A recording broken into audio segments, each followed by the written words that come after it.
সত্যি কথা বলতে কাঁচা আমের এই শরবতটা বাড়িতে যদি আমি না বানাতাম, আমি জানতেই পারতাম না যে এই শরবতটা বাড়িতে বানালে এতটা টেস্টি হয় খেতে।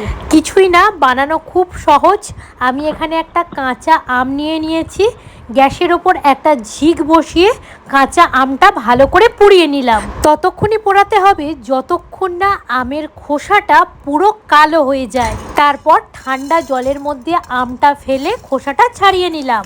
তারপর হাত দিয়ে একটু চটকে নিলেই আমের কাতটা বেরিয়ে আসবে।